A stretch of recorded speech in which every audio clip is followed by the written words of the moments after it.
अकेले ट्रंप क्यों भैया? ट्रंप के साथ साथ नेतन्याहू की तो फजीहत हो रही है। बड़ी फुर्सत के साथ जब अमेरिका और ईरान के बीच सीजफायर 2 हफ्ते का हुआ, पहली फुर्सत में लेबनान पर हमला कर दिया था, याद है? और अब घुटने टेकने पड़े। आज आपको दिखाऊंगा बिल्कुल ईरान वाली तर्ज पर हिजबुल्लाह ने इजराइल को टहलाया। जैसे पिछले साल 12 दिन का युद्ध हुआ था, कह रहे थे सीजफायर सीजफायर, उन्होंने कहा हम करेंगे सीजफायर, 24 घंटे तक इजराइल का परशीवा दहलाते रहे। वैसे ही जब लेबनान के साथ इजराइल का सीजफायर होने वाला था, उससे कुछ ही घंटों के भीतर हिजबुल्लाह ने इजराइल के अलग अलग हिस्सों पर जबरदस्त बमबारी की। जश्न लेबनान में देखने को मिला। और अब यह लड़ाई सिर्फ एक देश तक सीमित नहीं है कि इजराइल लेबनान से अटैक करेगा, हिजबुल्लाह और इजराइल लड़ेंगे, नहीं।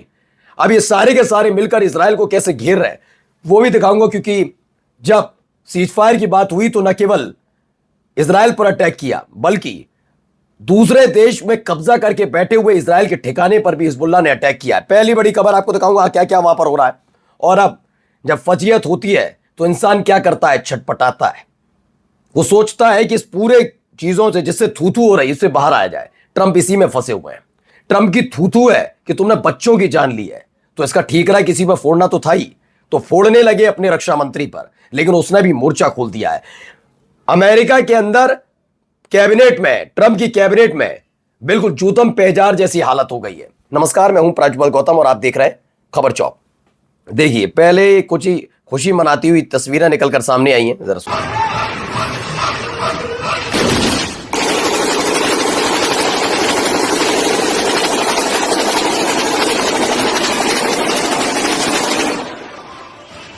तो यह तस्वीर निकली, हिजबुल्लाह का सीज फायर सेलिब्रेशन है जो वहां मनाया जा रहा है।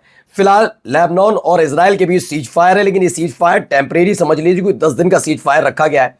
एक स्थायी होता है जिसमें कोई तारीख तय नहीं होती, लेकिन यहां पर तारीख तय है 10 दिन तक, यानी 27 तारीख तक ये सीज फायर रहेगा। 26 तारीख तक, 27 तारीख को ये देखा जाएगा कि आगे सीज फायर की तारीख बढ़ती है नहीं, या इस बीच सीज फायर का उल्लंघन होता है नहीं होता। लेकिन फिलहाल सीज फायर हुआ और उसके बाद लेबनान में कुछ इस तरह से खुशी मनाई गई। लेकिन जिस वक्त ये सीज फायर हुआ उससे ठीक पहले हिजबुल्लाह ने इजराइल को दहला कर रख दिया, बिल्कुल ईरान वाली तर्ज पर। जरा देखिए,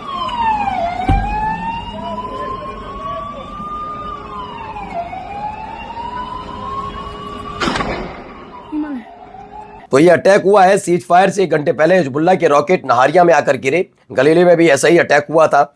ये 1 घंटे पहले जब सीज फायर होने जा रहा था, हिजबुल्लाह को पता था कि सीज फायर होगा, लेकिन उसे 1 घंटे पहले ही इजराइल पर एक जबरदस्त अटैक किया। और सीज फायर के 1 घंटे पहले ही जो अटैक किया गया, उस अटैक में इजराइल के कई शहरों में तबाही का आलम देखने को मिला। अभी देखना है कि इन अटैक के बाद सीज फायर का ऐलान हुआ है, चूंकि सीज फायर का दबाव ट्रंप की तरफ से नेतन्याहू पर था, तो वो करना जरूरी भी था। लेकिन क्या इस सीज फायर के बाद अपनी साख पर बात आने पर क्या दोबारा से अटैक इजराइल करेगा? यह भी एक देखने वाली बात होगी। आगे देखिए, एक और खबर निकल कर आई।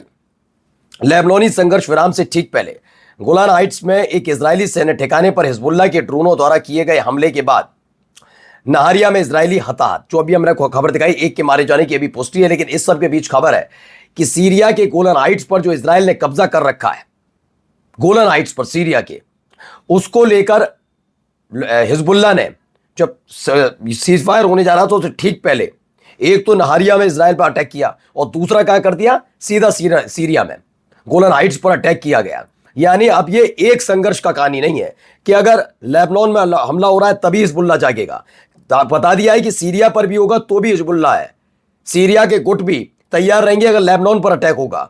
सीरिया और हिजबुल्लाह मिलकर अगर इराक पर अटैक किया तो इराक को लेकर तैयार है। ईरान पर हुआ तो सारे के सारे तैयार हैं। गजा पर हुआ तो सारे आएंगे और गजा के लिए लड़ेंगे। ये क्लियर कर दिया। यानी अब चारों तरफ से जो कहा जाता था ना, अकेला लड़ रहा है, अकेले लड़ रहा है, अकेला नहीं लड़ रहा है, वो अमेरिका के साथ मिलकर लड़ता रहा। अभी अकेले अकेले नहीं लड़ रहे, कह रहे हम सब मिलकर, तुम किसी पर हमला करो, अपने ऊपर हमला मानेंगे और अटैक करेंगे। फिलहाल देखिए कितनी खुशी लेबनान के अंदर से, लोग अपने अपने घर वापस लौट रहे हैं। उस वक्त की ये वीडियो है।